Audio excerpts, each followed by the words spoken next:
Hi, this is Tim of the 1916 Company. Welcome and thanks for logging on. If you love this watch, email us, Team Mosso at the1916company.com for purchase, pricing, and availability questions regarding this watch. Today we have one for the ladies, 30 millimeters in diameter in yellow gold, and only 4.7 millimeters thick. This is the Vacheron Constantin Squelette 33114. Very cool, skeletonized and engraved vintage yellow gold watch.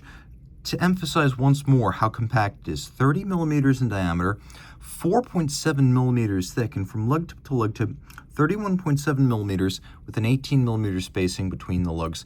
Now, I know some people don't like to gender watches, but I do feel that when you get down to 30 millimeters in diameter, this is probably going to be most people's definition of a woman's watch, unless you have a very strong predilection for tiny cases. It is super thin. It'll slide underneath anyone's cuff, and you can see the lugs are so far inboard of the edge of my wrist, I'm not going to assign a lower limit for wrist size to wear this. The strap is almost more massive than the watch. As you can see, I can hold the watch almost perfectly straight without any sag on the strap, because the strap is substantial and it's the good stuff. Large, rectangular, symmetrical alligator leather.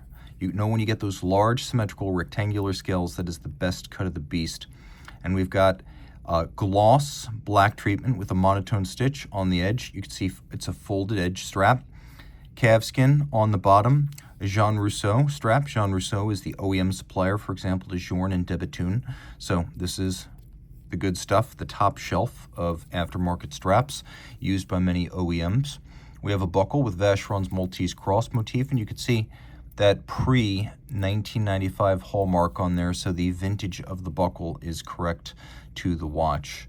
Taking a quick look, you can see how intricately constructed this case is, to the point that there's a little tunnel constructed, or a swelling in the case around the stem assembly, because this is almost a shrink-wrapped watch, shrink-wrapped around a movement 1.65 millimeters thick.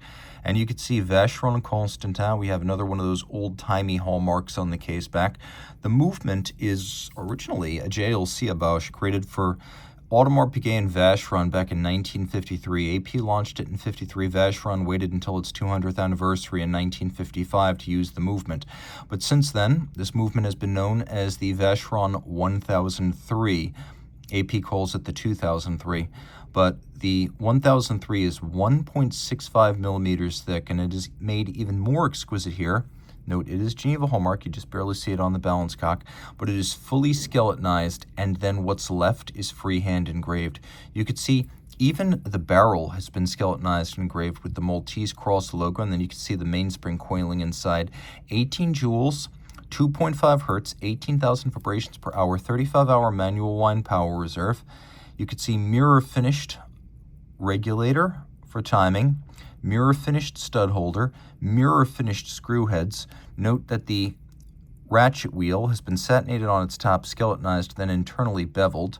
Also take a look at this gloriously beveled and mirror polished click spring and click, and then take a look at how many sharp interior angles are formed where bevels inside the skeletonized bridges meet in sharp creases. You will probably find dozens of them if you count them all on this movement. Then all of the engraving is done freehand with a burin.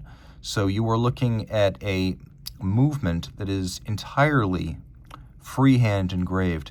And I also believe that Vacheron has long made this movement to Geneva hallmark spec, which is in excess of, for example, Audemars Piguet's variant, the 2003.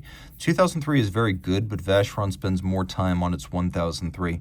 And you can see that on the dial side, it's even more intricately decorated with more engraved surfaces. There's simply more surface area on the dial side, so the dial side of the movement doubles as the dial of the watch. We do have an outer track where you can read the hours. Then we have these black lacquered baton style hands.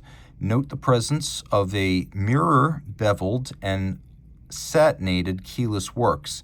So all of these steel components are satinated on their tops. Then you can see, for example, right here, the bridge that features the setting lever spring has been micro-beveled on its side. You can see its center, the minute wheel, and then the minute wheel pinion turning the hour wheel, and then under the hour wheel driving the minute wheel is the cannon pinion. We'll try to hold the watch steady so you can see the clutch mechanism right on the side here, and the keyless works operating. So notice how the keyless works operates. You can see there's a crown wheel and then two intermediate wheels. You can see how the clutch operates just right there. Deeply impressive. This is for the male collector who wants an extraordinary objet d'art, or the female collector who wants a no-excuse vintage métier d'art watch to wear from a Holy Trinity brand. Geneva hallmark, yes, but so much more. You can see it's got brains and beauty. 5-position adjusted, the chronometer standard, in spite of ultra-thin and skeletonized construction. I recommend you not expose it to water in any circumstance. It is vintage and very thin. I wouldn't even rate it 30, but that shouldn't be a problem.